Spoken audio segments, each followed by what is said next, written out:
Hello, good morning. Welcome to the Integrated Lighting Campaign Recognition Opportunities for Participants webinar. Thank you for spending your time with us today. We are so pleased that you chose to take time out of your day to learn more about the campaign and all that it has to offer. This webinar is meant to bring all of you up to date on where we are with our recognition and submission process, and give examples of the types of projects that we're looking to recognize. If you have any questions come up, feel free to type them into the meeting chat as we go, and we'll spend some time at the end of the webinar answering any questions that we receive. And we'll also unmute in the last couple of minutes, just so we give anybody who is calling in an opportunity to chime in with any questions that they may have. Next slide, please. My name is Tracy Beeson. I support the Integrated Lighting Campaign, the ILC, primarily through outreach and data management. I'll be talking to you today about how to sign up for the ILC, our recognition process, and how to submit your projects. We also have Kim Trenbath joining us from National Renewable Energy Laboratory, or NREL, and she'll be sharing details with us on her team's plug and process load research. We will also have the pleasure of hearing from Pacific Northwest National Laboratory's very own Michael Meyer, who is the technical team lead for the ILC and has some really great insights to share on some of the field validation projects that he's involved in. Next slide, please. So let's start at the beginning. What exactly is a technology campaign? The Better Buildings technology campaigns are collaborative platforms designed to speed the adoption of promising energy savings technologies. We do this by providing resources that are helpful for decision makers, technical assistance, as well as recognition for exemplary leading edge projects. In 2019, participants of several Better Building campaigns reported energy savings totaling more than $250 million, resulting from the installation of energy efficient technologies. I will take a moment to mention our sister campaign, the Building Envelope campaign, shown in the upper right corner of this slide. And they are also accepting submissions. You can learn more by visiting the website listed there or emailing them at envelopecampaign@ornl.gov. But the ILC is the topic of this presentation. So let's continue on to the next slide. And we'll actually have our first poll. So the question is, because we'd like to learn more about who is joining us today, which of the following categories most accurately describes your organization? So the first selection is commercial real estate and hospitality. There's also could be government entities present, healthcare, higher education, or retail, food service, or grocery. So go ahead and fill it out. I'll give a few more seconds here, see who we have.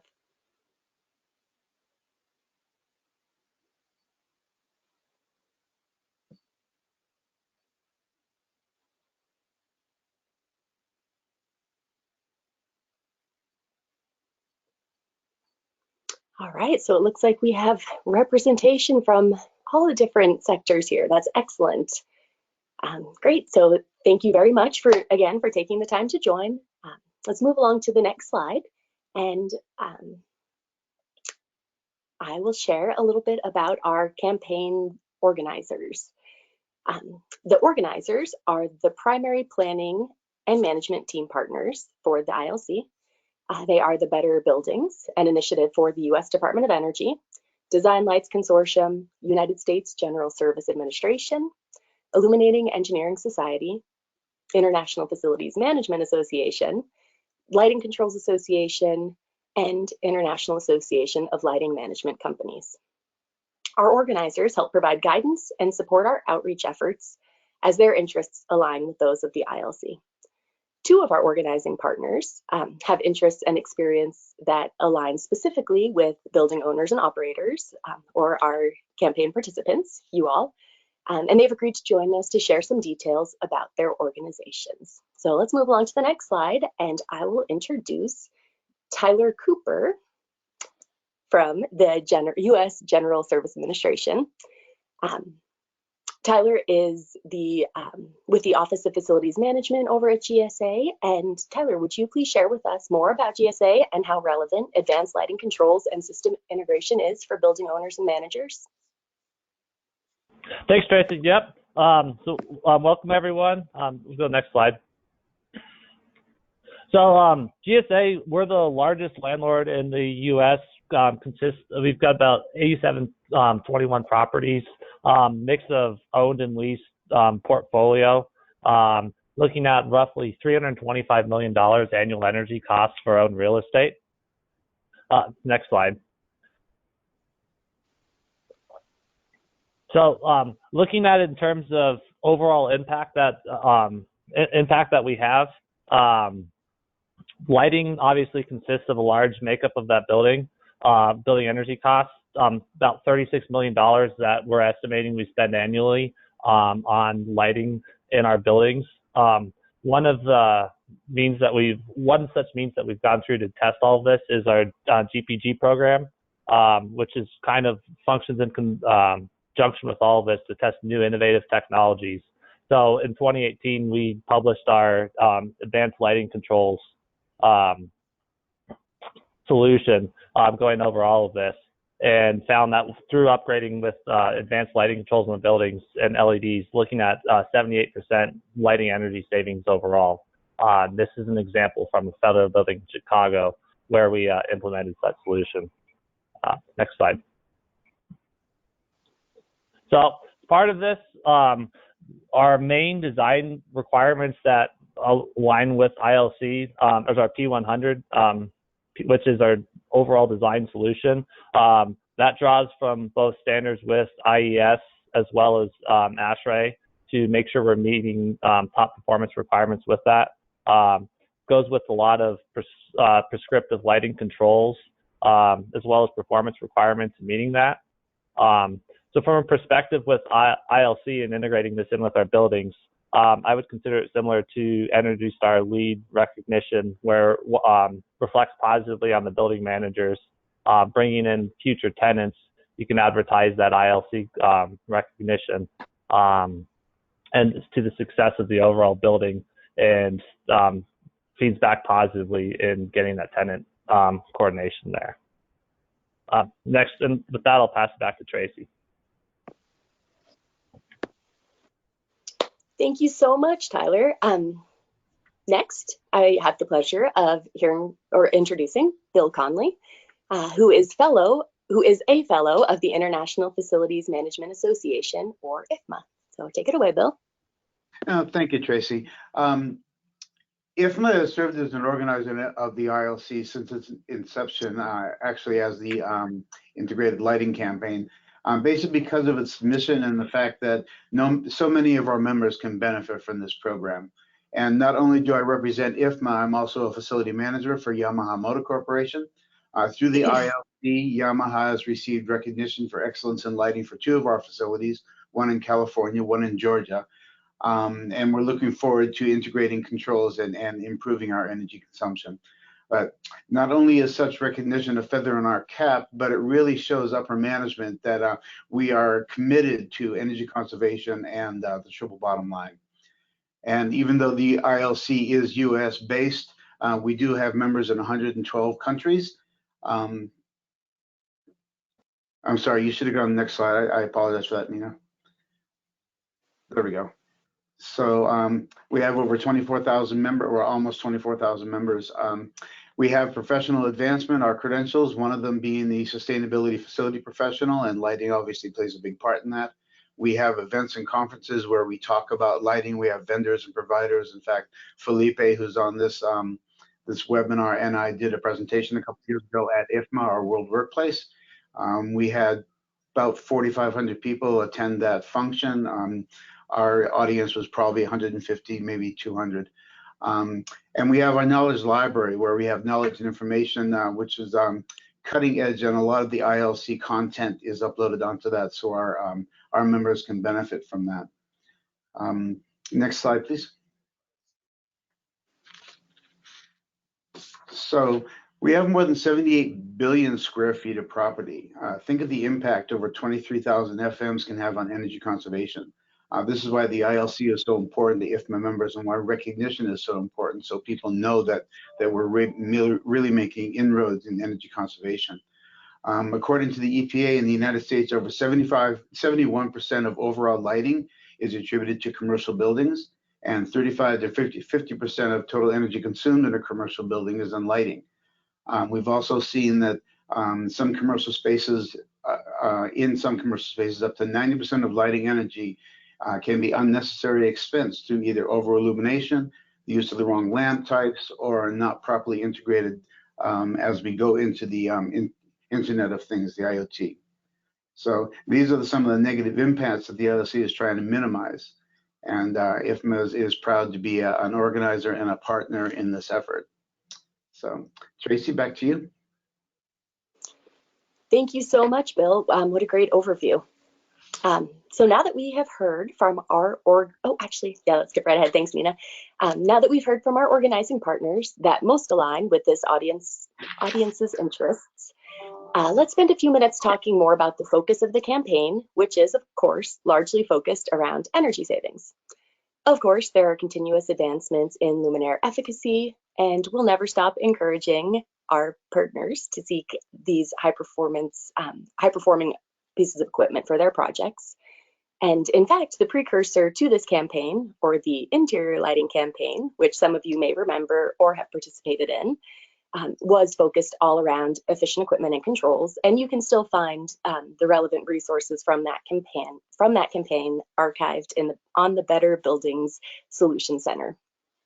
For this campaign, however, our focus has shifted to integration of lighting with other systems and advanced controls for those systems. This introduces the potential for deep energy savings, and not just because of the installed equipment, but the ways in which you can use that installed equipment to work for you. I'll talk more about that in a while, but first I want to cover all of the benefits of participating. So let's go on to the next slide, where we'll talk a little bit about what it takes to join. The join form is very simple and straightforward. It's available on our website, where participants just provide their contact information, some general information about their organization, and just share a little bit about their experiences, plans, or interest regarding the integration of lighting products with other building systems. By sharing this information confidentially, participants help support the campaign efforts as we build a body of knowledge about existing installations. There's no cost to join, and so we want to encourage you, if you haven't signed up yet, to visit our website, which we will share several times throughout the course of the presentation. Next slide, please.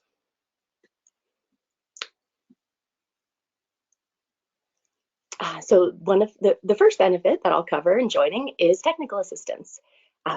As a participant, you gain access to expertise of the lighting professionals at Pacific Northwest National Laboratory. A couple of the questions that we have fielded and that our technical assistants could provide is, what are the use cases that might make sense for a project or building? Or if you have some ideas in mind and you're not sure that the products you are considering will actually be able to accommodate those use cases, that's something that we could also help review. Additionally, we have the access to the experts over at the plug load professionals over at NREL, and you'll hear more from Kim here very shortly. So we are also here to help you join or submit projects, and sometimes that falls under the technical assistance category, as we get to dig into a lot of data and help you figure out what's applicable for the submissions. Next slide, please. The information exchange that is provided by participating in the campaigns can also be very beneficial. Your organization will be listed on our website with a link to your webpage. You'd be able to stay up to date with our newsletter by getting on our email list. Participate in learning opportunities such as webinars, forums, and other events. You'd also be on the list to learn of new case studies or any research findings that support system integration. And most importantly, and on the next slide, we'll talk about recognition. We want to be able to toot your horn. And so our recognition process, on the next slide, please, Nina. There we go.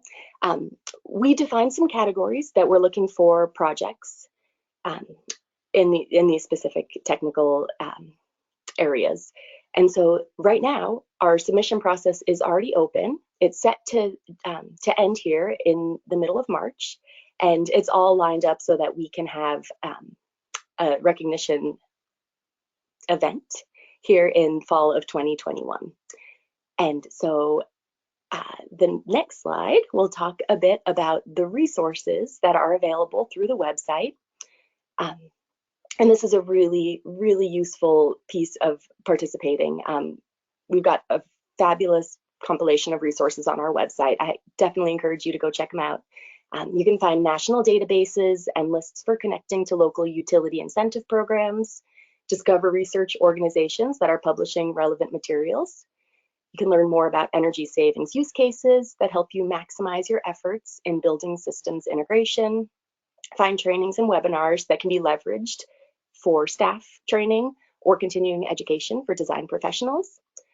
Or you can watch videos to keep up to date on technologies and the work of our ILC partners. So let's talk a little bit more about the technologies that you will learn more about by reviewing those resources on the site. On the next slide, please.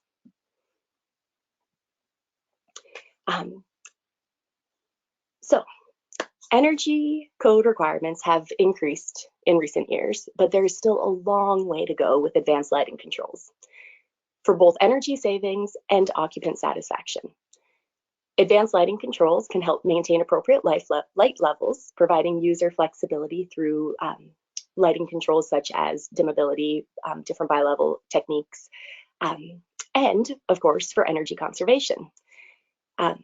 Easy modifications of setbacks, providing personalized controls, and of course, you can go even further saving energy through integration when you inform your HVAC and your plug-in process loads through occupancy data from the lighting system. With advanced controls, you can achieve increased system performance because an advanced lighting system that is designed to provide data can not only give facility managers the information they need to know to fine-tune the system, but even notify them if there is something that needs attention. And of course, with data, real estate optimization becomes a reality.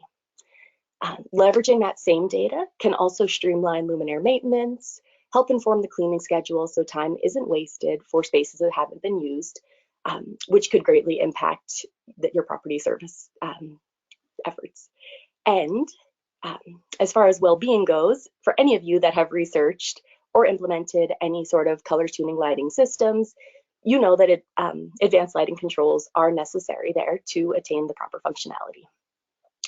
And on the next slide, we'll touch lightly on what becomes possible once a system is integrated, put on a network, or is connected to a central server. Asset tracking helps you keep track of important equipment. Wayfinding, with the appropriate network of sensors, you can help direct users through your space and facilitate face-to-face interaction when that glorious day returns. As far as safety and security go, for your building occupants, a connected lighting system can provide first responders with necessary information to respond more quickly and effectively, while flexible space utilization can help you to make decisions that will support space reallocation as organizational needs shift and change over time. Viewer engagement is another use case that utilizes real-time location services and is an effective, extremely effective in retail or educational environments. Next slide, please. That's going to bring us to another poll. Since there are so many ways to leverage lighting systems to attain so many additional benefits, we'd like to know more about all the ways all the things that you're considering for your organization. So if system integrations that lead to building energy savings interest you, check that, and please check all of these that apply. Data acquisition or smart analytics, health and well-being for building participants can be a big driver. Location-based services, as I mentioned, there's a lot of things that can go along with that. And if you click other, I will be following up because I want to learn more about the things that you're interested in. So I'll give you a few seconds there to answer.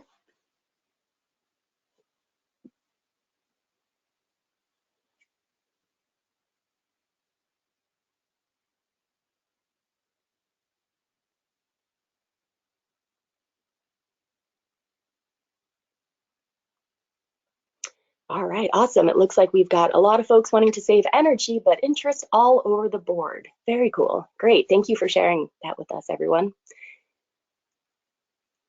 Okay, so let's move on to the next slide, where I will have the pleasure of introducing Kim Trenbath from NREL. She is the lead of the Plug and Process Load Technical Research Team with the Better Buildings Alliance, and as the work she does is in perfect synergy with our campaign goals, we are so fortunate to have her as a technical resource. Take it away, Kim. Thank you, Tracy. Next slide. Hi, everyone. I'm Kim Trenbath, and I work at the National Renewable Energy Laboratory, or NREL. I'm the technical lead for the Plug and Process Loads Technology Research Team. We're here because plug loads and lighting are starting to integrate, and so I want to talk a lot about that today. This slide has my contact information if you're interested, and then also my team, Amy Labar, Robin Tuttle, and Christy Maisha. Next slide. So plug loads. Plug loads are plug-in equipment that do not fit under any other building end use category. So here's some examples of plug loads in your building. They also include hardwired loads as well, like window actuators. And then we also plug loads are part of the PPL category, plug and process load category. And your process loads include vertical transportation like elevators and escalators. And then also some loads like laundry in a hotel. But today we're focusing on the integration of these plug loads with the lighting, especially through lighting controls. And I think this is a great way to get some additional energy savings through on plug loads. So next slide. So plug loads in 2018, or plug and process loads, were 40% of whole building energy use. And it's expected to grow because this category is quite diverse. There's a lot of different loads, there's a lot of different points where you're plugging in your equipment or your device. So this is an upcoming area of focus as the other end uses get more and more efficient. Next. So why are we here? Plug loads are part of the integrated lighting campaign. There is a category that which you can apply to where you're integrating your plug load controls with your lighting controls. Also included in that category are lighting controls and HVAC controls. But specifically for plug loads, there are existing technologies out there that connect your plug loads and lighting. There have been some field demonstrations, and Meyer will talk a little bit about that later. But really, some of the quick ways that you could do this, and I guess I said quick, but not so quick, but a way that you could do this is you could connect your plug loads, say in a conference room, to your occupancy sensor that might be already controlling your lighting. Because when you're in the room, when nobody's in the room, you might not need that video screen that's on, so you could turn it off along with the lighting. So I think this is a great way to start integrating the integration piece of plug loads with other building end uses. Next slide. So NREL published a study called Integrating Smart PPL Controls into the Energy Management System Platforms, a landscaping study, and we published this in 2019.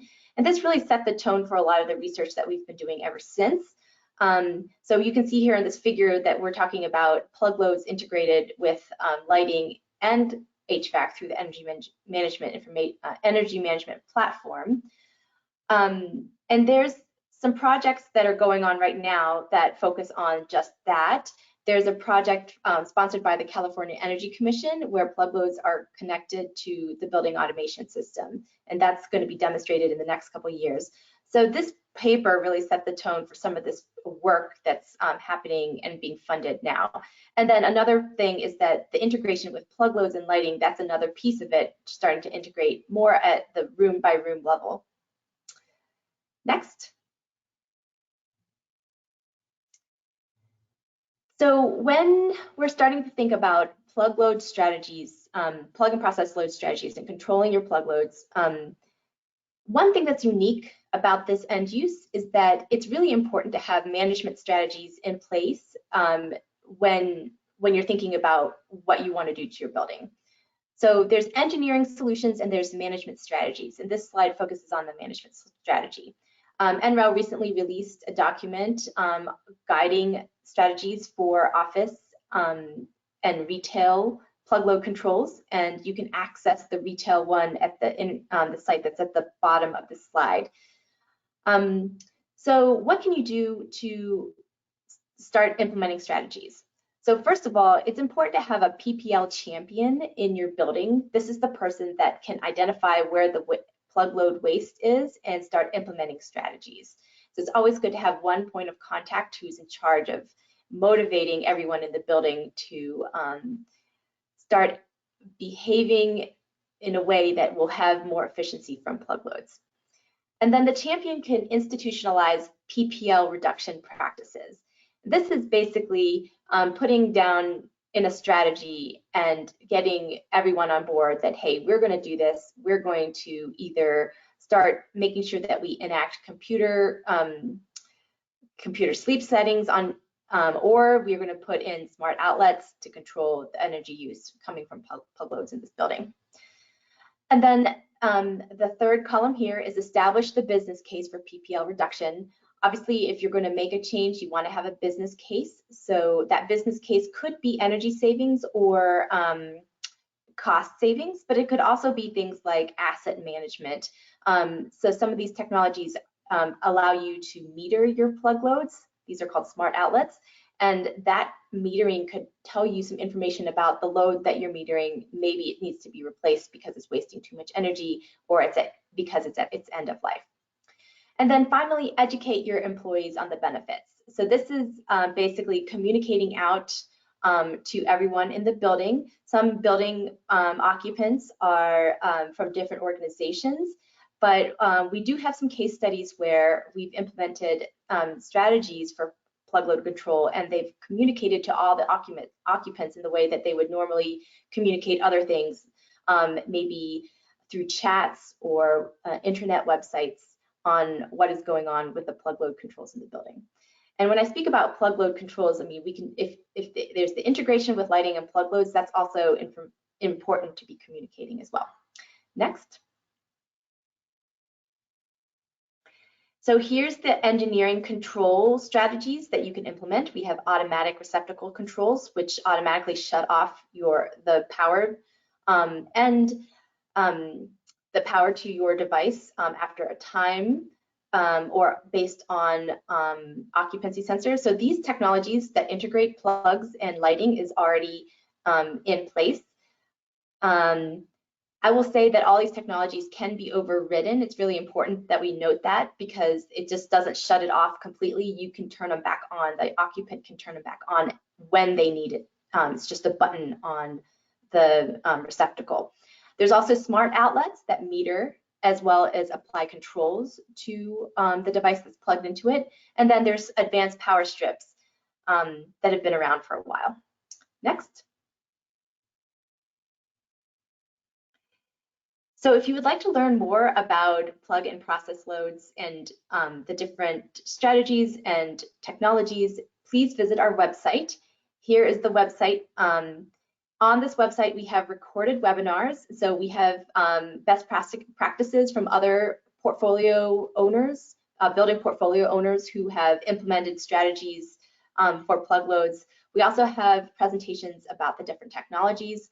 We have information about automatic receptacle controls on there. You can watch these webinars at like double speed, so you can capture them faster than you would if you're there in real time. So I encourage you to come and watch our recorded webinars. We also have utility incentives, so you can get some money back from purchasing, say, advanced power strips or other controls on maybe vending machines. So we have a list of those on our website. We also have fact sheets and case studies. And then newest on our website are these guides for assessing and reducing plug loads. We have one for office buildings and we have another one for retail buildings. So this really walks you through what you would need to do to think about how to control the plug loads and what your options are. Next. We also have an upcoming webinar.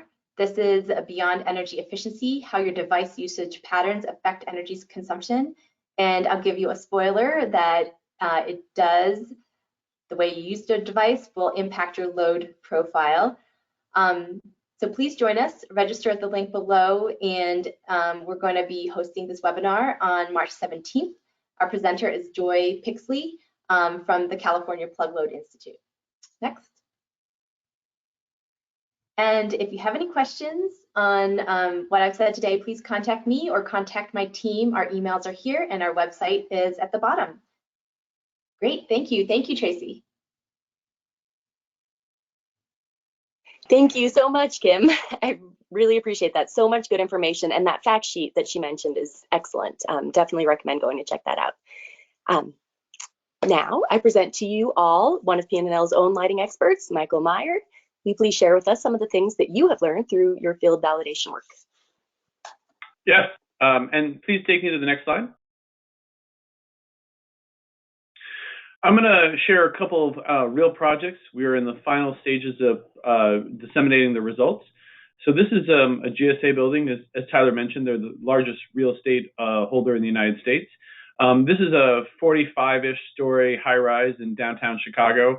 It has actually one of the best views probably in the entire GSA portfolio.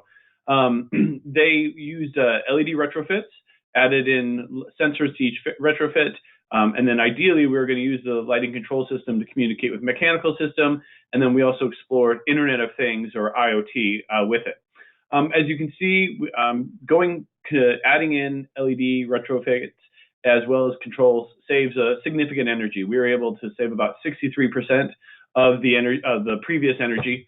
The baseline was somewhat efficient. Had it been a less efficient baseline, that number would have been greater. We also try to interface with the mechanical system. So the idea here is that when an office is empty, rather than cooling it or having the fan, you could actually set that back and save some energy. We ran into some integration challenges with this building. It was not really on the technology side, it was more on the building side. The air handling units were very large, multi-floor. One served about 6 to 8 floors. And as a result, it was very hard for us to tease out the data. It just, if you can imagine 6 floors worth of data and you're trying to see your floor and see how well it worked, that was a challenge. The other challenge we ran into was some mechanics during the installation. A different project team made a modification to the mechanical system, which affected us that we didn't know about because it was a swap out of a different piece of technology. So that's into some of the specifics, but the overall idea is that you can integrate, and I'll show a different project that will shortly. But we did explore the value of IoT on workplace analytics. And GSA also found through discussion groups that the IoT system was more valuable, they perceived more value than the energy saved from the lighting and controls. Next slide, please. So when we say workplace analytics, I think the question is, well, what does that mean and how is that developed? So what you're looking at is a time series data of all the occupancy sensors on the floor. In the upper right-hand corner, you're seeing time change.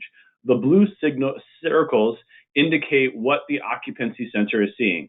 This is about a 20,000 square foot floor, and there's about 700, more like 650 sensors across the floor. And they're capturing data every 5 seconds and aggregating that into a signal that is processed every 5 minutes per day, every day. And so from this type of information, you can now actually start generating a lot of information about your space, what sections of the floor are being used, who's coming in late, and could you use that section of the floor differently? And depending on the type of sensors you're using, you can actually start detecting where someone specifically might be for asset tracking or geofencing. And we'll explain some of those in a second. But this is really kind of how that data is generated. It's through very granular sensors that you're probably already using for lighting energy savings. And the idea now is, can we take that signal and one, feed it to the mechanical system, or two, do some type of analytics with it to determine more about the space usage. Next slide, please. So this is a summary of some of the ideas of what workplace analytics means. So the first one is a granular plot what's important to understand about that is each row is a different space or zone in how we analyzed it. And then the top vertical row indicates the time zones. And the darker the box shading showed more usage of the space. So this is a space utilization. So the idea here is through analytics, they were able to determine which conference rooms were used more or less. And why that's important is that when you're making leasing decisions and you say, oh, well, we need a 12-person conference room, and then you discover it's not really being used, you could maybe turn that into multiple offices or some other similar idea. The middle one is what's called a space optimization. This uses what's called a heat map. This is not using thermal temperature. The concept here is darker colors mean more activity, lighter colors, less activity. So again, what this is an average of the two different floors for, I think, about 4.5 months. This is where they saw the most amount of activity. And so again, that's through those occupancy sensors. So on the figure on the right, you can see the lower left-hand corner, those workstations, those people were there at their desk the most of the time. Whereas in the image on the right, you can see that they were kind of spread out, but over on the right-hand side of the left image in the middle, that's pretty light color. So whatever's happening in that section of the floor, they're not spending as much time there as regularly. And why that's important is you can actually start saying, well, what if we did flexible scheduling and say, and hoteling it or some other means? You might actually choose to locate people in that section that either is a turnaround space, and this information helps you make those decisions. Finally, we also evaluated, or we considered, but we did not fully test, what's known as a real-time location system. The simple concept here is, again, you have all these light sensors above you in the ceiling, and through triangulation, you can determine where someone is in the space or an object. And real-time location systems are used in lots of applications. In healthcare application, I was on a presentation this morning, and someone mentioned using it to find wheelchairs in an airport, those type of things. But you can also do it with humans if you want for wayfinding or possibly for geofencing. Let's say you had a section of the floor where you did not want people to enter. Well, if you like digitally said this section of the floor they cannot enter, and then what happens is that their badge passes over that area, you could be notified. So you don't have to constantly monitor through a geofencing idea. The idea is simple. You're putting a radio frequency tag on an object or in the badge. And again, that's what moves around the space as shown by those motion trails in the image. And again, the idea here is that you can do that with a person or an asset, and it helps you really track where it is and where it's gone. Next slide, please. So as I mentioned, that was a GSA building. We've also explored this at the Department of Defense. This is a similar technology, but here we actually did have a successful integration of two different systems. One was the plug load system, and the other was the mechanical system. We only tested it in the office space, which is about 5,000 square feet. We had 14 receptacles. They cost about $160 per receptacle. That's on the material side. And there was about $550 of labor. Unfortunately, those two reasons made this project, this aspect of the project, not cost effective. The labor was higher because one, you need it's commercial receptacle, so electrician had to do the work. But two, we had a firmware issue because these used a wireless receiver at the receptacle connected to basically a dongle in the ceiling. So when, again, the office knew no one was there, it sent a signal wirelessly to the dongle, which then communicated to the receptacle and turned off the load. Next slide, please. So that labor is what made the project, as I mentioned, not cost effective. Well, we did save a significant energy, about 38%. However, the load was low power devices, so that it did not allow us to really monetize that energy into good savings. As a result, the simple payback for this project resulted in over 100 years. I would like to see this continued. I think the technology makes sense. We just have to really figure out how to get that material cost down and definitely that labor cost. I have 5 other projects where we're doing this, and the labor and material actually ranges. So there's not some consistency in that. And I don't know if it's a site specific or what some of the challenges are with why the labor price varies so much. It's a very simple change out. the way most of these technologies work. It is important to mention controlled receptacles are required in almost every energy code across the United States. There are other ways of doing it, but this is actually kind of an easy way to do it. So it definitely needs to be something your organization compares. I totally agree with what Kim said. I think a champion is really what was missing at this site. I also feel that there's a bit of information overload. The images on the right, the bottom right, are two of the receptacles from the project. The one on the left was the as found image. You can see that there's a lot of information. The bottom receptacle is always on. The top receptacle is indicated that it's controlled and it's operated from certain periods of time. Now, I'm getting a little older. If I can barely read that on the screen, or if I have to get on the floor to read it, I don't know how often I'm going to find the right plug. I do think a more sophisticated methodology would be a simple color or some other mechanism to really denote that controlled receptacle. Because and again, I agree with Dr. Trenbath said, is you need that on-site champion. Hey, that load is a good controlled load, but also it goes in the green receptacle or however we indicate it, versus just telling people some of your receptacles are controlled. Next slide, please. We had great success with mechanical integration. You can see the variation in savings here from 30% in this high bay facility, or about 13% in the office space, for an average weighted savings of about 26%. So it's a great story. The setback is pretty reasonable. It was a 30-minute timeout after detecting the space was unoccupied. The site found it super easy to install. We did have one or two delays. One was that while they were doing this, they discovered related maintenance that they just found needed to be done. So it was kind of a happy accident. The other was a little bit of a backnet congestion. And that's something I think the industry is going to have to start focusing on more as we work on these integrations. But what's important is that from a material point of view, it was very inexpensive at about $3,000. Labor was not entirely separated, but we've estimated it to be about $8,000. And as a result, they were saving $7,000 per year from this integration. So by using that lighting information, connecting it to the mechanical system, and making only operational changes on the mechanical side, they're saving 26% energy, and it was a payback of 1.6 years. It's a really easy thing on the mechanical side at this site. Next slide, please. So in summary, this is the Tinker Air Force Base. What we found was that when you looked at the lighting system, because the LEDs were efficient, the controls added a somewhat of a cost, and we had about an 18.7 year simple payback. You add in the plug loads, we did get about a 38% savings. However, because of those costs I mentioned, this actually increased our cost effectiveness, our simple payback, to over 20 years. But then when you actually add in the mechanical integration, because it's only operational, it actually brought down the whole simple payback of the entire system to 10 years.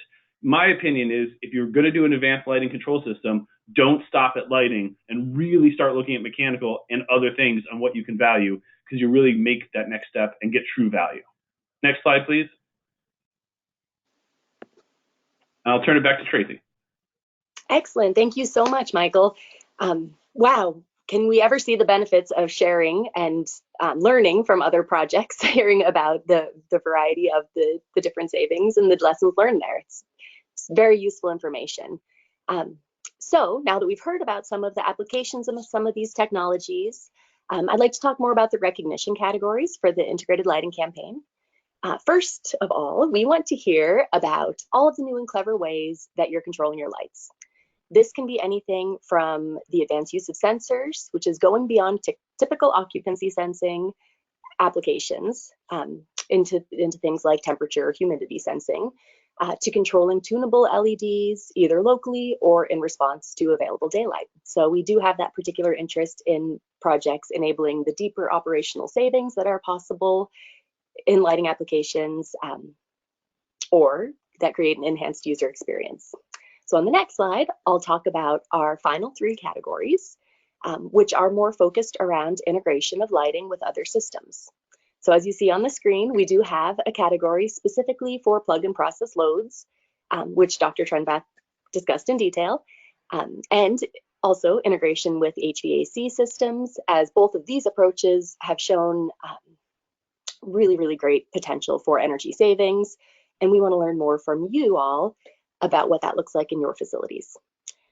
And the last category, the other integrated systems and lighting, gives our participants the opportunity to share more about networked, connected, grid-enabled, or advanced daylight systems, or any other of the multiple use cases that we've described previously. So on the next slide, we have our final poll, and we would like to learn from you if you've completed any projects that leverage advanced lighting controls or system integration to meet your larger organizational goals.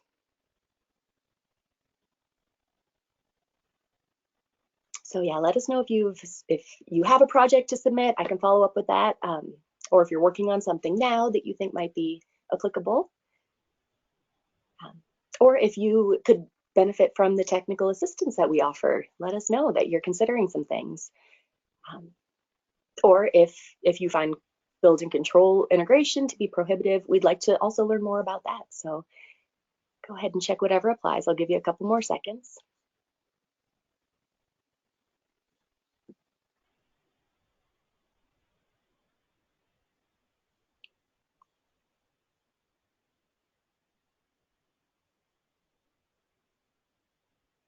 Awesome, that's great. So it looks like we have a lot of folks that are considering doing some work. So that's awesome. We'll have a lot of discussions, hopefully, that stem from this webinar.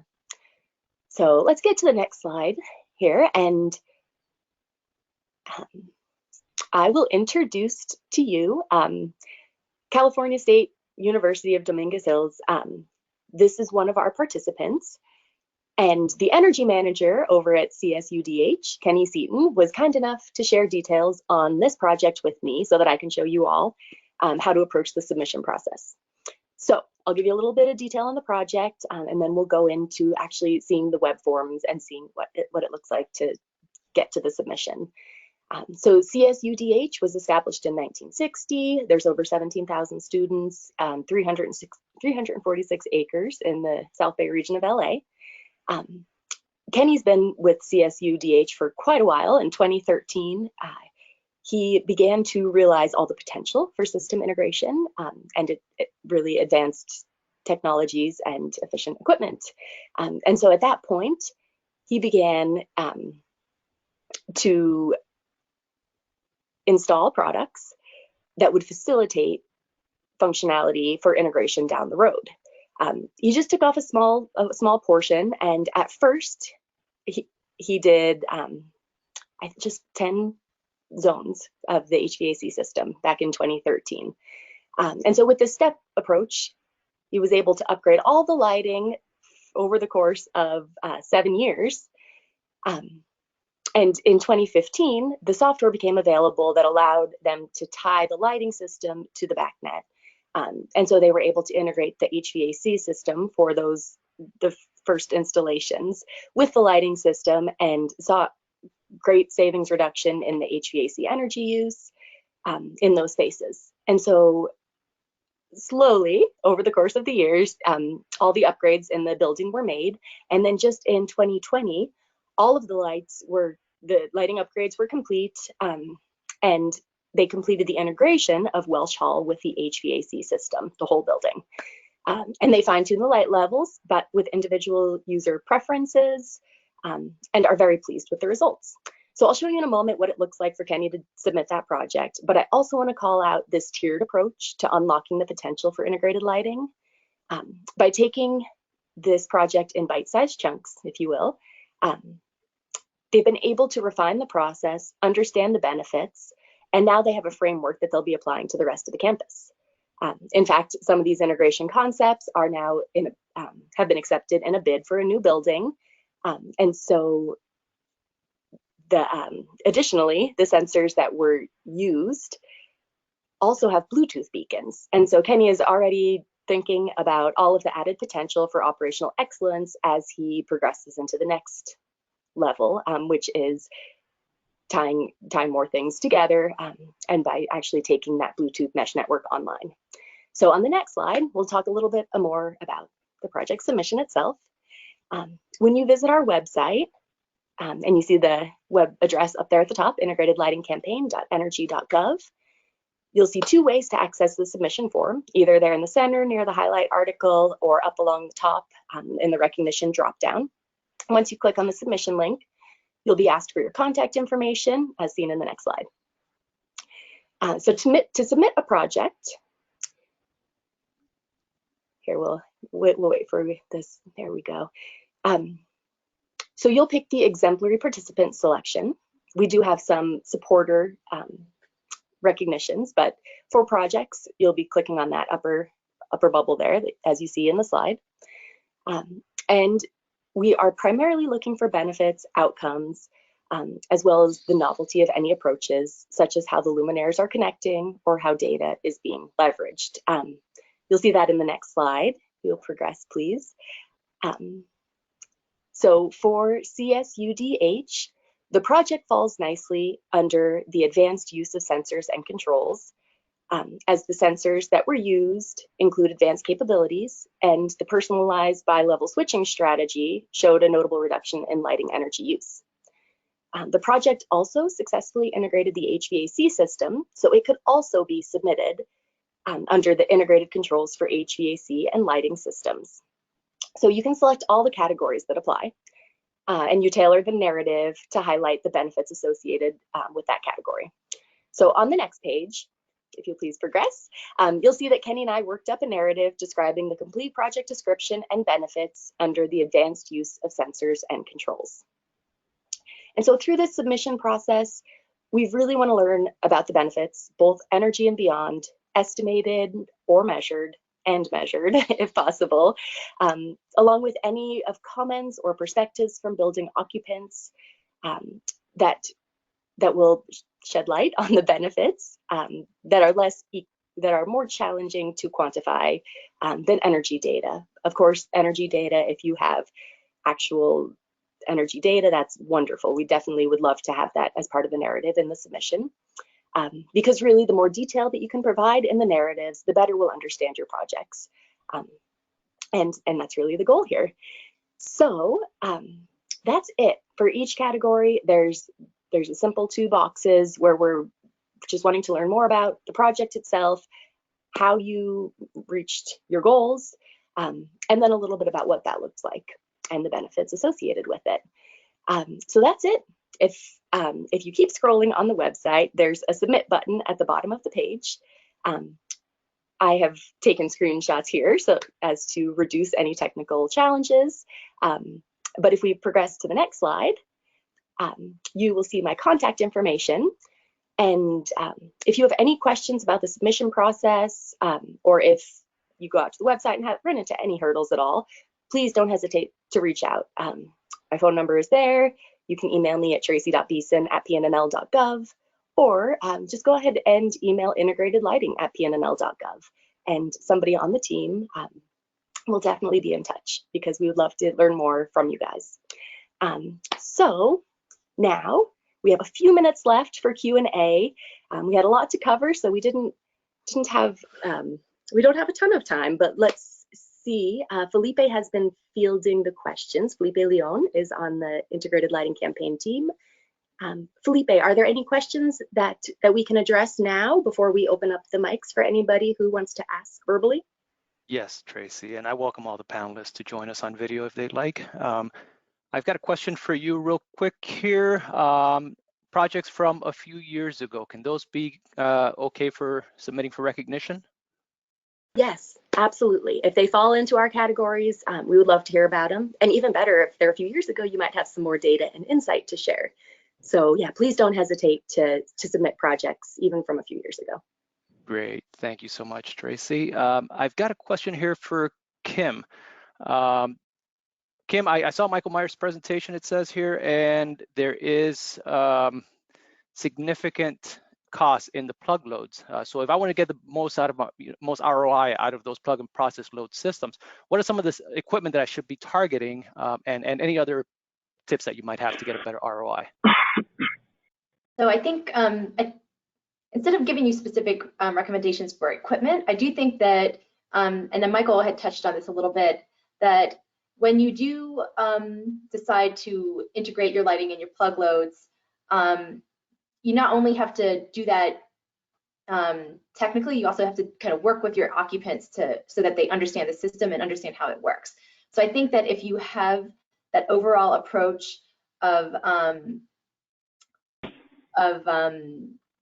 communicating what's going on with the outlets to your occupants, then they can better use them. Because I think that some of the energy savings are lost because occupants aren't using the outlets like they should. They might be using the always on outlet or just not taking advantage of the controls.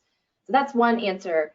And then Michael also touched, I think maybe I'll turn it over to Michael if he wants to answer more questions about the technical aspects of it, because he had direct experience with that. Okay. Michael, was there some equipment that was targeted for plug and process for plug loads in your project? Building on some of the stuff Kim said and other materials she's generated, I think the first thing to do is develop an inventory, if you can, of what you have on site, and not just type, but also capture the load. The other challenge is that while we might say certain pieces of equipment, a printer is a high wattage device, depending on how smart it is, sometimes they can take a long warm-up period or might lose an IP address, and that can cause user dissatisfaction. So easy things, coffee makers, heaters, those type of things, yes. But when you start moving into AV equipment and printers, depending on how smart it is, be careful. I encourage it, but just be careful. Great. All right. I've got a question for you, Michael. It says the real-time location system. Was there a reason that wasn't tested at the building? Yeah, it was just a challenge to negotiate the privacy concerns. And this was pre-COVID. Maybe in a post-COVID world, it would be a little different because you can do contact tracing that way. At least one vendor does it, contact tracing through a double-blind mechanism. So I think if we had embraced the double-blind mechanism where we were knowing where people were moving, but we didn't know who the specific people were, that would have been better. The concern was just workforce saying, well, what if I'm not at my desk because I'm over in this meeting, but you calculate how often I'm not at my desk. That's not a reflection on my workability. So I think the concern is just how to navigate that from a user perspective. Great. And I think this one comes back to Tracy. Will you be evaluating the program? I have a feeling this might refer to the projects that are submitted, or maybe if somebody's submitting their program as a supporter, which is a different category here. But will you be evaluating the program, for example, energy savings, et cetera? So what kind of information are you looking for in part of that submission, and how will you be evaluating these as exemplary projects? Yes, so for plug load integration, the number of controlled plugs in the building, along with the control strategy, whether it's occupancy or time-based, are really relevant supporting information. But we're primarily looking for the benefits, the outcomes, as well as the novelty of the approaches. So there's a lot of different ways to arrive at these various, myriad of use cases.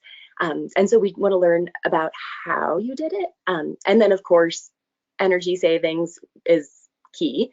If you have those numbers, that's great. Or if there's, if you've even done interviews or post-occupancy evaluation with your occupants, and are able to speak to some of the novelty and the personalized controls and the different things that you've applied in the space and how that's benefiting your organization, all of that is very relevant.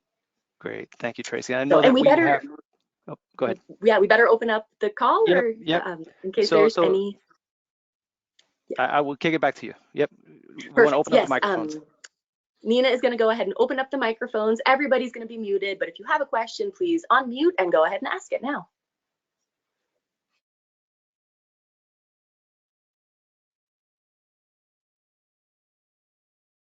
So, and we'll just give it a minute. Lots of folks might have had an opportunity to type questions in, and as we mentioned, you can email us and we'll be happy to follow up.